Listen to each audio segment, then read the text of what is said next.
Hi friends, welcome to SK innovations. இன்றைக்கி நம்ம என்ன பார்க்க போகிறோன்னா, கொட்டாவி ஏன் ஏற்படுகிறது அதை பற்றி பார்க்கலாம். கொட்டாவி என்பது ஒரு இயற்கை வேகம். மனிதன் சுறுசுறுப்பாக இல்லாமல் மனதில் சோர்வுடனும் சோம்பலுடனும் இருக்கும் சமயத்திலும் சோம்பலாக இருக்கும்பொழுதும் இரத்த ஓட்டம் குறைகிறது. உடல் உறுப்புகளுக்கு போதுமான பிராணவாயு கிடைக்காததால் சுறுசுறுப்பு குறைந்து உடலில் சோர்வு உண்டாகிறது. அப்போது உடலின் சோர்வு நீங்கி சுறுசுறுப்பை உண்டாக்க வேண்டிய நிலை ஏற்படுவதால் பிராணவாயு அதிகம் தேவைப்படுகிறது. இயற்கையாகவே நாசியின் துவாரங்கள் வழியே உட்செல்லும் பிராணவாயு அப்போது போதுமானதாக இருக்காது. ஆகவே வாயாலும் பிராணவாயுவை உள்ளிழுத்து வெளியிட வேண்டியிருக்கிறது. ஆகவே பிராணவாயுவின் தேவையை பூர்த்தி செய்வதற்காகவே இந்த கொட்டாவி ஏற்படுகிறது. கொட்டாவியை தடுத்தால் தலைவலி, முகம், காது, மூக்கு முதலிய உறுப்புகளின் பலக்குறைவு ஏற்படும். மேலும் முகத்தின் ஒரு பாகமே வாயுவினால் இழுக்கப்பட்டு கோணலாகி அப்பாகம் உணர்விழந்து போதல் முதலிய முகநோய்களும் ஏற்படும். அதனால் நீங்கள் முடிந்தவரை கொட்டாவி வந்தால் அவற்றை அடக்காமல் அவற்றின் போக்கிலேயே விடுவது நல்லது.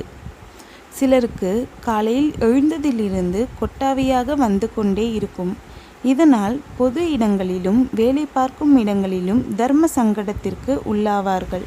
எனவே அவர்கள் சில வழிமுறைகளை பின்பற்றலாம். குறைவான ஆக்சிஜன் இருந்தால் கொட்டாவி அடிக்கடி வரும்.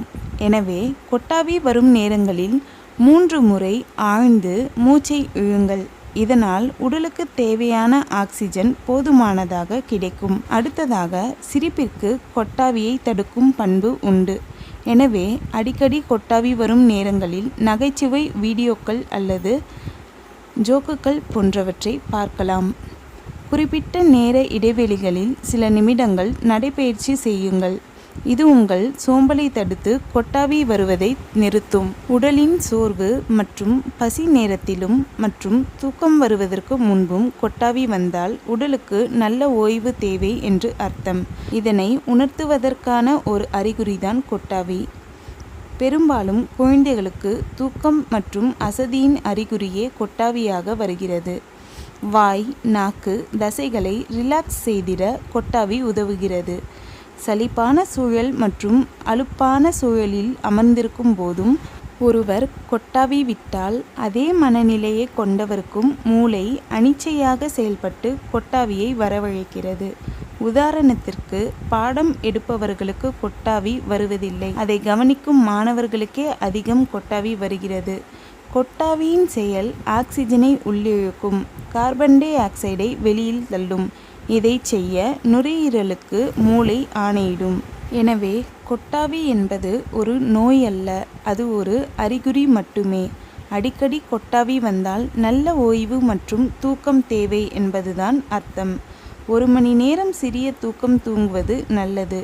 சலிப்பான பிடிக்காத சூழலிலிருந்து விலகிவிட்டாலே கொட்டாவி வருவது நின்றுவிடும். தவிர்க்க முடியாத சூழலாக இருப்பின் முகத்தை நன்றாக கழுவி புத்துணர்வு பெறலாம்.